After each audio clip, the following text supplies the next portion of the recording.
They came as raiders, merciless warriors from the frozen north, striking fear into the hearts of Europe.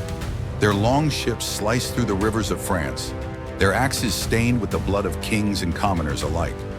But these Vikings didn't just plunder and leave, they stayed. They built fortresses, claimed lands, and did something no one expected. They became rulers. For decades, the Vikings terrorized France. They burned cities, looted churches, and crushed any army that stood in their way.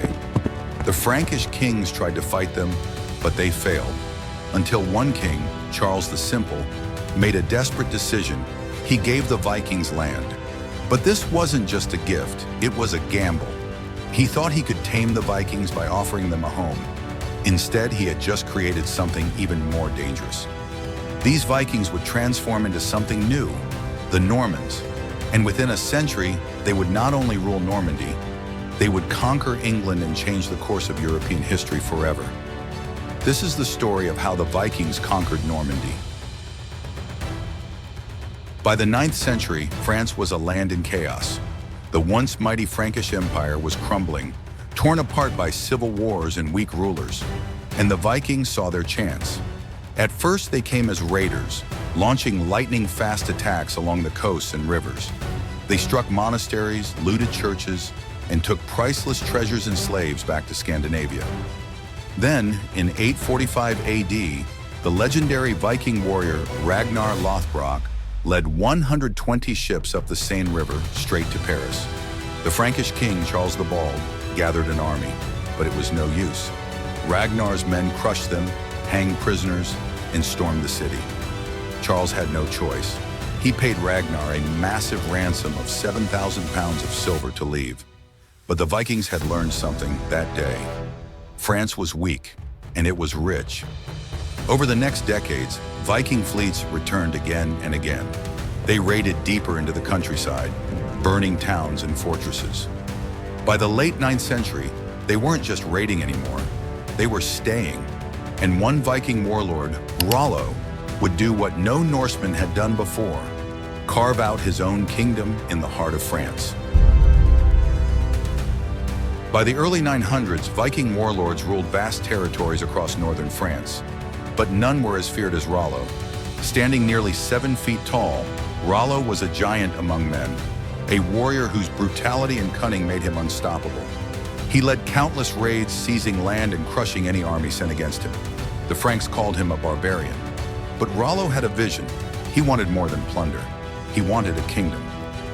In 911 AD, after years of devastation, King Charles the Simple realized he had no choice. He could not defeat Rollo. So he tried something radical. Instead of fighting, Charles offered Rollo land.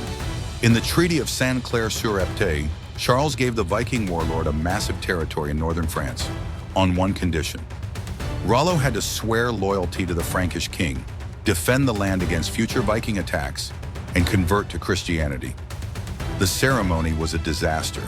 Legend says Rollo refused to kneel before Charles. Instead, he had one of his warriors grab the king's foot and lift it so forcefully that Charles fell over. Despite the insult, the deal was made. The land Rollo received would soon be known as Normandy, the land of the Northmen. Vikings become Normans. At first, the Norse settlers in Normandy were still Vikings at heart. They spoke Old Norse, followed Norse traditions, and saw themselves as warriors, not rulers. But something began to change. As the years passed, the Northmen started adopting French customs. They married local women, learned the Frankish language, and embraced the feudal system. Their children grew up as something new, not quite Vikings, not quite Franks. They became Normans. But make no mistake, they were still warriors. The Normans perfected cavalry warfare, creating some of the most feared knights in Europe. Unlike their Viking ancestors who fought on foot, the Normans became masters of horseback combat. They built massive stone castles, fortifying their lands against enemies. They expanded their territory, pushing their influence further into France. By the 11th century, the Normans were no longer just defending Normandy, they were looking outward.